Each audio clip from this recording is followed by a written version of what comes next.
শত বছরের মধ্যে সবচেয়ে ভয়াবহ তাপদাহের সাক্ষী ইউরোপের দেশগুলো। পরিস্থিতি আরও অসহনীয় করে তুলেছে দেশে দেশে ছড়িয়ে পড়া দাবানল। গেল কয়েকদিনে জার্মানির অনেক অঞ্চলে তাপমাত্রা 38 ডিগ্রি সেলসিয়াস থেকে 42 ডিগ্রি পর্যন্ত রেকর্ড করা হয়েছে। দেশটির পশ্চিমাঞ্চল আইফেলে হুটেনগেনবার্ডে ছড়িয়ে পড়েছে দাবানল। দাবানল ও তাপদাহে বিপর্যস্ত ফ্রান্স, পর্তুগাল, ক্রোয়েশিয়া সহ বেশ কয়েকটি দেশ। বিশ্ব আবহাওয়া সংস্থা জানিয়েছে, এবছর প্রচণ্ড তাপপ্রবাহের কারণে ইউরোপে 15 কোটিরও বেশি মানুষ ক্ষতিগ্রস্ত। জলবায়ু পরিবর্তনের কারণে ভবিষ্যতে এই অঞ্চলে ঘন ঘন আঘাত হানবে দাবানল, এমনটাই বলছেন আবহাওয়াবিদরা। দর্শক, তাপদাহ ও দাবানলের সবশেষ পরিস্থিতি জানাতে চাই আপনাদের। ফ্রান্স থেকে যুক্ত হচ্ছেন সহকর্মী আহসান হাবিব। হাবিব, ফ্রান্সের তাপদাহ পরিস্থিতি কেমন আমাদের জানাবেন। ঢালাইয়ের সেরা প্রিমিয়ার সিমেন্ট।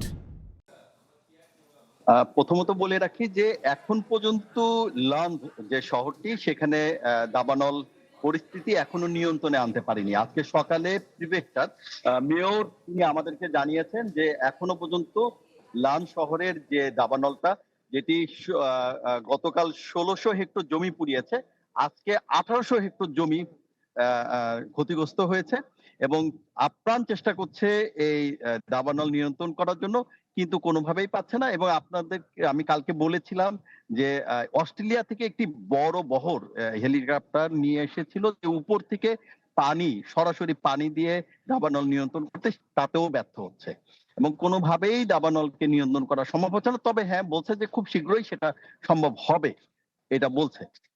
আর সার্বিক পরিস্থিতি বলতে 54টি অঞ্চলকে এখনো দাবানল সতর্কতা জারি করেছে ফ্রান্স সরকার। যে কোনো সময় এই অঞ্চলগুলোতে দাবানল হওয়ার সম্ভাবনা রয়েছে।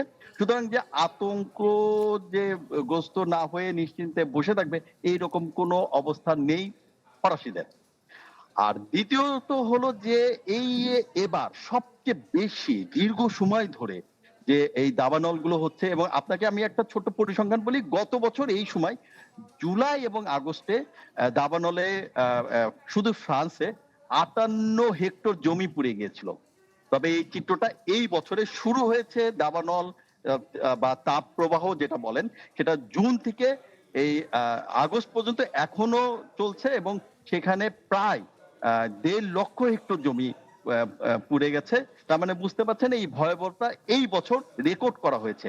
এবং বিশেষজ্ঞরা বলছে যে এটার প্রধান কারণ হলো যে তীব্র তাপদাহ, দীর্ঘস্থায়ী খরা, জলবায়ু পরিবর্তন, মানুষদের অসতর্কতা, ত্রুটিপূর্ণ বন ব্যবস্থাপনা। আর এই দীর্ঘস্থায়ী তাপ প্রবাহটার কারণে ফরাসিরা যেমন নাজেহাল, অর্থনীতিতেও কিন্তু প্রভাব বিস্তার করেছে। এবং আপনাকে আমি একটু বিস্তারিত যদি বলি, সেটা হলো যে এই জলবায়ু পরিবর্তন, দীর্ঘস্থায়ী খরার ফলে তাপ প্রবাহর কারণে দাবানলের সংখ্যাও কিন্তু বেড়েছে ফ্রান্সে, এবং অনেক অঞ্চল দাবানলের ঝুঁকির মধ্যে রয়েছে এখনো পর্যন্ত। এটা যে খুব শীঘ্রই যে শেষ হবে, এটা কিন্তু কোনো কেউ বলতে পারছে না, এবং সরকার যথাসাধ্য চেষ্টা করছে। এবং আপনাকে একটু বলে রাখি যে এই দীর্ঘ সময় ধরে তাপ প্রবাহের কারণে, পানির স্তর নেমে যাওয়ার কারণে দমকল কর্মীরা যে পানি সরবরাহ করছে, সেটা দূর থেকে পানি নিয়ে এসে এই দাবানল নিয়ন্ত্রণের চেষ্টা করছে, যেই কারণে হিমশিম খাচ্ছে ফরাসি সরকার, কোনোভাবেই তারা পাচ্ছে না। এবং অন্য যে এই যে সেনজেন কান্ট্রি, অন্য দেশ থেকে যে তারা সহযোগিতা চাবে, সেটাও সম্ভব হচ্ছে না। এবং আপনি জানেন যে শুধু ফ্রান্স না, গ্রিস, জার্মান, ইটালি, স্পেন ভয়াবহ দাবানলের মধ্যে তারা এখন সময় পার করছে। সুতরাং একজন আরেকজনের কাছে যে সহযোগিতা চাবে, সেই সুযোগও নেই।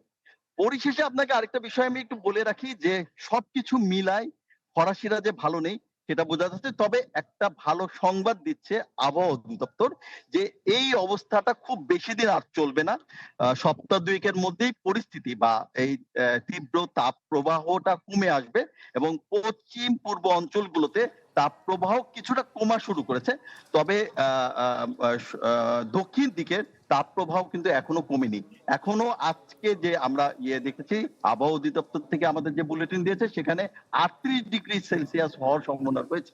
সুতরাং খুব শীঘ্রই যে এই সমস্যার সমাধান হবে সেটা মনে হচ্ছে না কিছু অঞ্চলে। তবে প্যারিসের মানুষের জন্য স্বস্তির খবর, কালকে বৃষ্টি হয়েছিল এবং আপাতত তাপমাত্রা কিছু নিয়ন্ত্রণে রয়েছে এবং প্যারিসের লোকজন কিছু স্বস্তির মধ্যে রয়েছে। তবে সার্বিকভাবে ফ্রান্সের সবাই এখনো স্বস্তির মধ্যে নেই। এই ছিল আমার কাছে সর্বশেষ। ধন্যবাদ আপনাকে।